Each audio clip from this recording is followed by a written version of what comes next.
వందనాలండి. ఈరోజు ఆగస్టు 28 కీర్తనల గ్రంథం గురించి కొన్ని విషయాలు తెలుసుకుందాం. మనందరికీ కీర్తనల గ్రంథం చాలా ఇష్టం కదా. ఎందుకంటే చాలాసార్లు దాంట్లో నుంచి వచనాలు తీసుకొని కోట్ చేస్తూ ఉంటాం.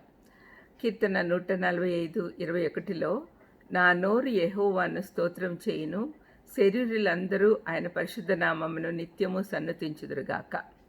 హెబ్రీ భాషలో ఈ గ్రంథానికి ఇవ్వబడిన పేరు స్తుతుల గ్రంథం. ఇందులో ఎక్కువగా స్తుతులు, కృతజ్ఞతలు చెల్లించుట, ఆరాధన, ప్రార్థనలు ఉన్నాయి. కీర్తనల గ్రంథం ముగించుటకు దాదాపు 1000 సంవత్సరాలు పట్టి ఉంటుందని అభిప్రాయం ఉంది. మోషే కాలం నుండి, అంటే మోషే 90వ కీర్తన రాశాడు. బబులోన్ చెర నుండి ఇజ్రాయేలీలు తిరిగి వచ్చినంత వరకు అవేమో 126వ కీర్తన నుంచి మొదలవుతాయి. మహిమతో నిండిన రాజ్యకాలంలో మందిరంలో దీన్ని కీర్తనల పుస్తకంగా వాడేవారు. ఇందులోని వాక్య భాగంలో, లేఖనాల్లోని ఇతర భాగంలలో ఎక్కువగా వాడారు. వివిధ భావోద్రేకాలు, వివిధ పరిస్థితుల్లో వ్రాయబడిన చాలా రకాల కీర్తనలు ఇందులో ఉన్నాయి. ముఖ్యమైన అంశము ఆరాధన. ఎందుకంటే ఆయన మాత్రమే స్తుతికి పాత్రుడు, స్తుతి ఆరాధనలకు పాత్రుడు. ఇది 5 భాగాలుగా విభజించవచ్చు, అంటే స్కందాలు అంటారు, విభజింపబడి ఉంది.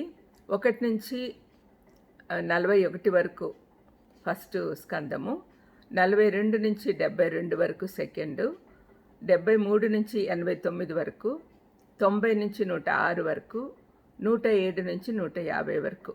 వీటిని యాక్చువల్గా పంచకాండాలతో పోలుస్తారు. మొదటి భాగము మొదటి ఆదికాండంకు పోల్చడము, అలాగా 5 భాగాలు 5 బుక్స్కు పోలుస్తారనమాట. మరి నూతన నిబంధన కాలంలోని అపోస్తులు ఇందులోని వాక్య భాగాలను ఉపయోగించి క్రైస్తవ సిద్ధాంతాలు బోధించారు.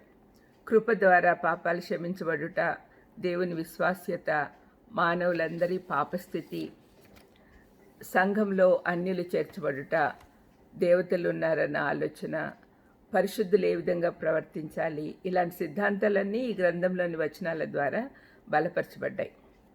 నూతన నిబంధనలో చెప్పబడిన మెస్సయ్యను గురించిన ప్రవచనాలు సగానికి పైగా కీర్తనల గ్రంథంలోనివే. అపోస్తులు క్రీస్తు జననం గురించిన ప్రవచనం అపోస్తులు కార్యములు 13:33. వంశావళి మత్తయి 22:42 నుంచి 43 వరకు.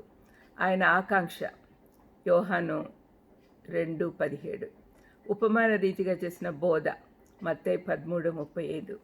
ఆయన తృణీకారం మత్తయి 21:42. ఆయన యాజకత్వం హెబ్రీ 5:6. యూదా ద్వారా మోసగించబడుట యోహాను 13:18. ఆయన ప్రత్యామ్నాయ శ్రమలు రోమా 15:3.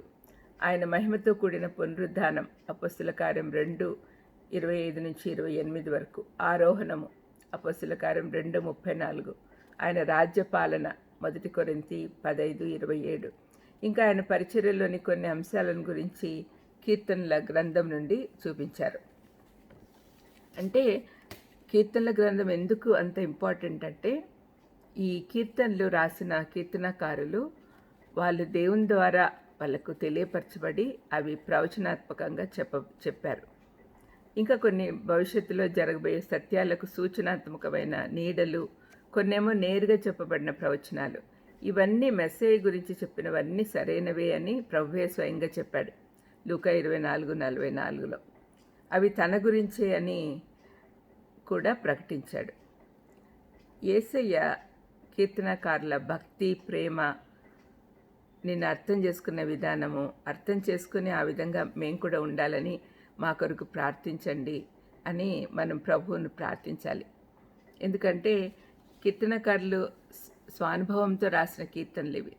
వాళ్ళు దేవుణ్ణి అర్థం చేసుకొని రాసినవి. ఎక్కువ భాగము దావీదు రాశాడు కాబట్టి దీనికి దావీదు కీర్తనలు అని చెప్పబడింది. కానీ అనేక మంది రాశారు దీంట్లో. సొలొమోను రాశాడు, యోబు రాశాడు, ఆసాఫ్ రాశాడు. ఇలాగ వేరే వాళ్ళు కూడా రాసిన కీర్తనలన్నీ పొందుపరిచి దీన్ని ఒక గ్రంథంగా తయారు చేశారు. ప్రార్థన చేసుకుందాం.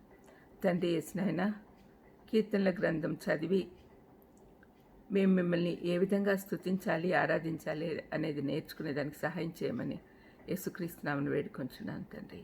ఆమెన్. God bless you.